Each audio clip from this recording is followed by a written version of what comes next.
Good. Thank you for that. I mean, you can't ask for a better introduction than you got sued by the NRA, and go from there. But Mark, thank you very much for your very, very capable leadership of this organization. Nathan, who is an intern in my office, and also, well, not anymore. Or are you still counting? Just the summer. Just the summer, okay. He abandoned us. But once was an intern in our office for the campaign office. Actually, anybody else in the room intern in our campaign office? Just by show of hands, a few of us. Yo, yay, incredible, all right. If anybody else is interested, you let us know before we get out of here, because we would obviously love to have your help and support. But leading Tallahassee Community Colleges, young, or rather college Democrats, and will soon be, you know, when year you start FSU? Next spring. We'll be starting FSU next spring. Welcome him to the Florida State University. And while we're here on the campus of FSU today, I'm sure many of you all, even if you don't claim being a Gator today, certainly have your hearts and your minds with the Gators and the folks in Gainesville as they stare down hate to his face. I understand it was actually not a very good event for them, which is good, as Martin Luther King is famously known for having said that darkness can't drive out darkness, only light can do that. And that hate can't drive out hate, only love can do that.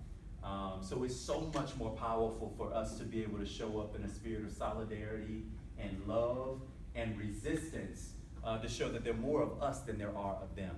Even though their voices can be loud sometimes, even though their presence can feel all-encompassing sometimes, even though we know that their presence sometimes has a very dulling feeling on the mood of things, there's still more of us who believe that we're a richer nation because of our diversity.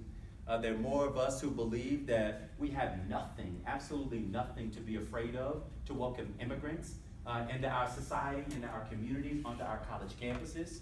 That it is nothing but an extension of love, to love people regardless of who it is that they love, which is why we welcome and embrace the LGBT community, not only on college campuses and our communities, but into larger society.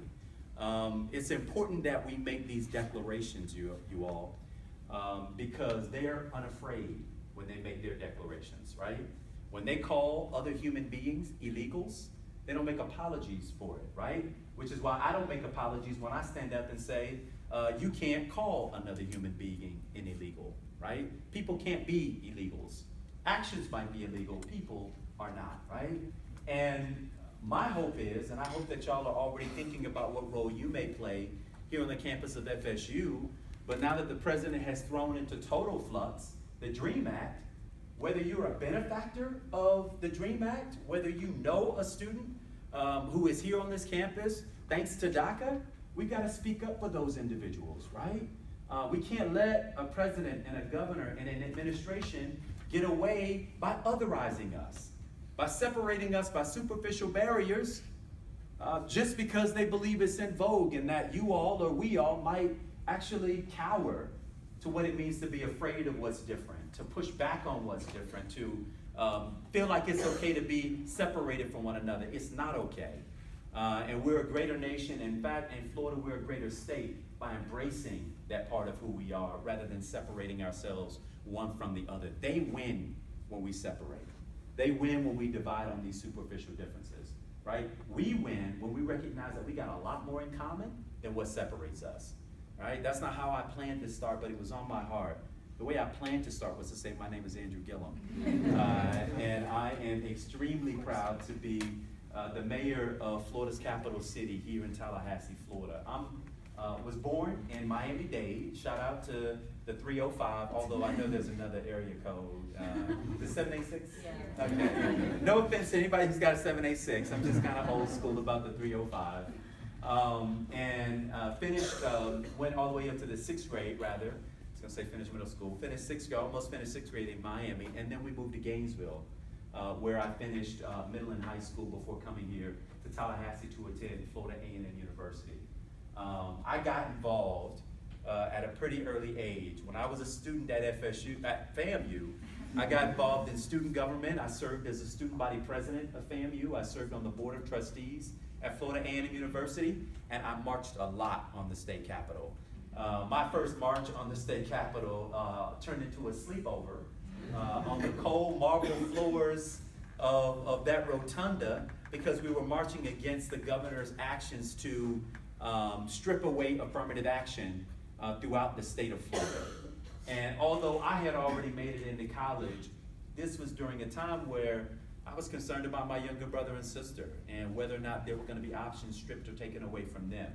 I was concerned about folks that I knew back home who were younger than me, and whether or not by stripping away that opportunity, whether we would be ripping the rug from underneath them. And so we marched. And then we marched again, and we marched again, and we marched again.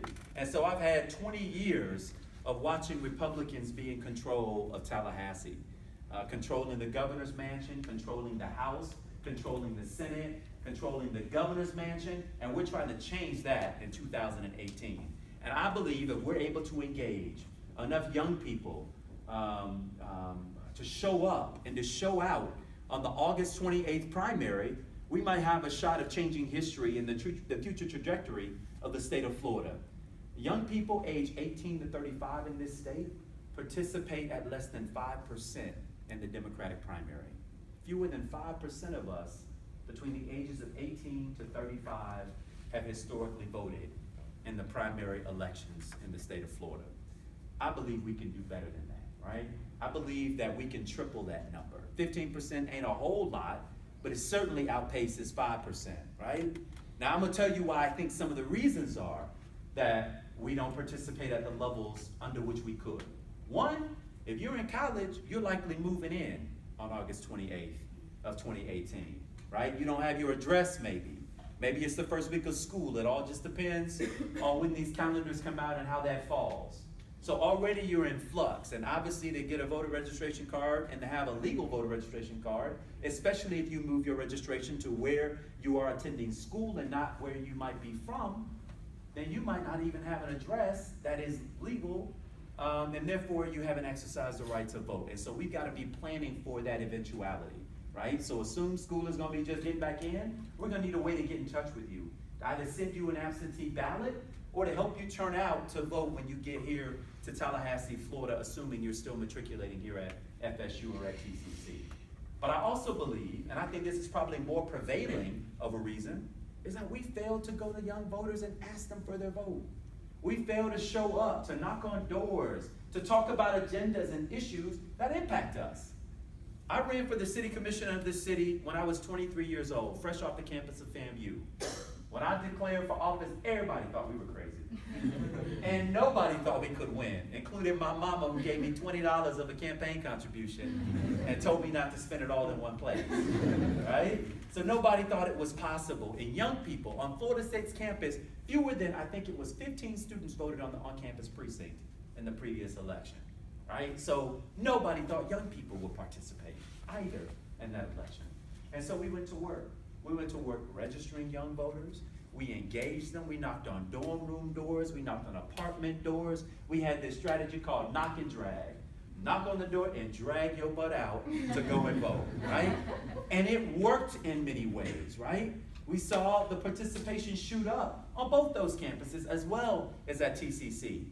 And the history that was made then back in 2003, in a city that was nearly 70% white at the time, a young man who was not from here, who was matriculating at FAMU, who certainly didn't have much money in the race, and nobody thought we could win.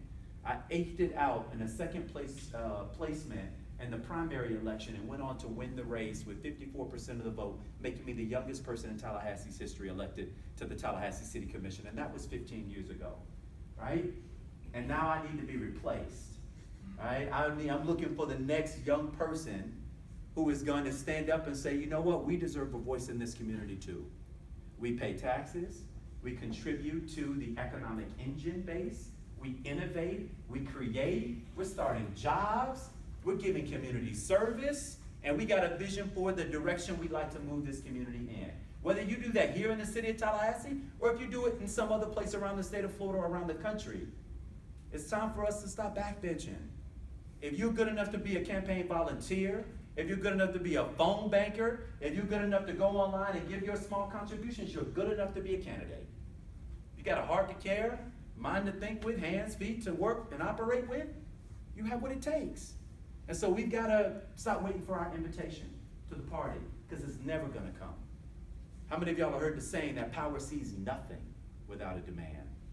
Power never has seeded anything without a demand.